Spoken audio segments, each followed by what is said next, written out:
آگ لگانے اور بھڑکانے والے ہزاروں تھے، بجھانے والا کوئی نہ تھا۔ میرے آقا روح فدا صلی اللہ علیہ وسلم، میں یہ دردناک منظر دیکھ رہا تھا۔ میری آنکھیں ان مظلوموں کے حال زار پہ آنسو بہا رہی تھیں۔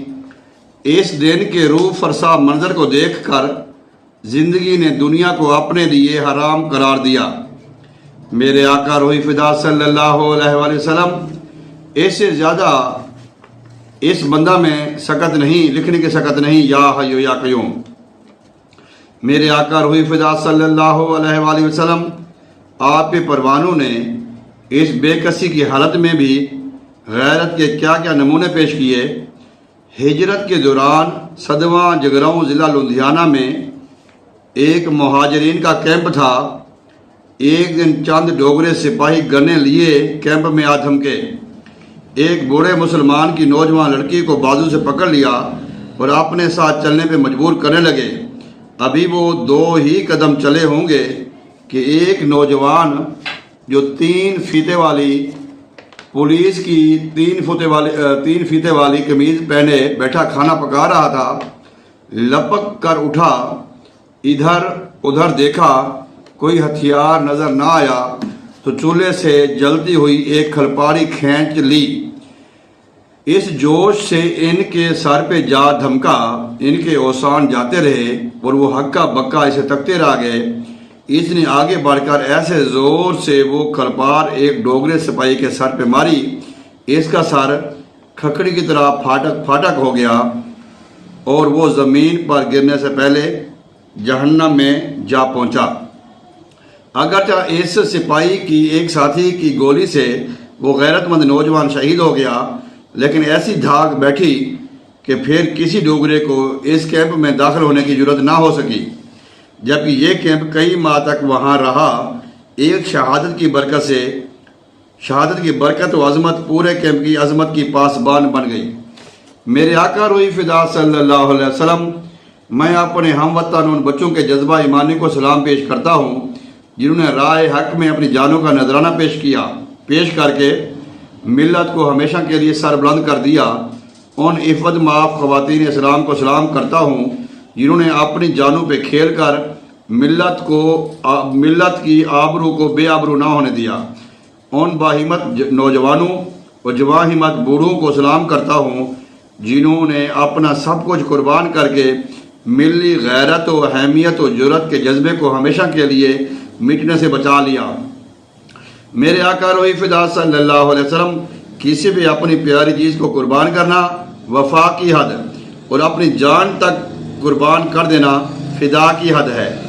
آپ کی امت کے ان سب با وفا شہیدوں کو ہم خاک نشینوں کا انتہائی محبت اور عقیدت بڑا سلام ہو۔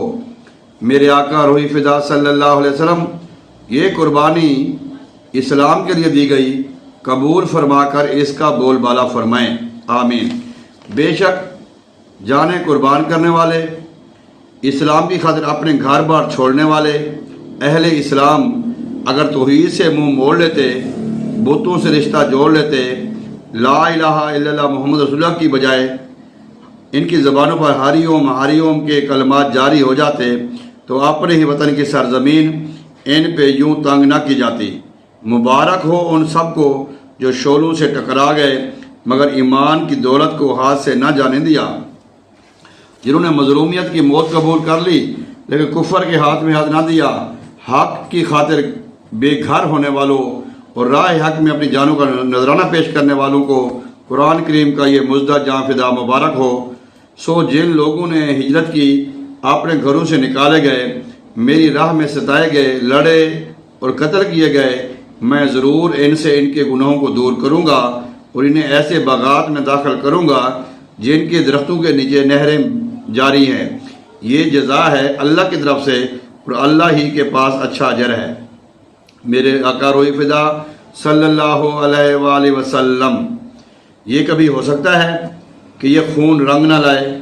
ضرور لائے گا، لا کر رہے گا، کبھی رہے گا نہیں جائے گا انشاءاللہ۔ ہجرت کے بعد نصرت اور نصرت کے بعد فتح مومن کے ایمان کا وہ جز ہے جسے کوئی کبھی نہیں جھٹلا سکتا۔ میرے آقا روحی فدا صلی اللہ علیہ وسلم کسی نے کسی کا کیا بدلہ چکانا ہے، مرد ہی مردوں کا بدلہ چکایا کرتے ہیں۔ وابستگان کیمپ دارالاحسان، سمندری روڈ، فیصل آباد۔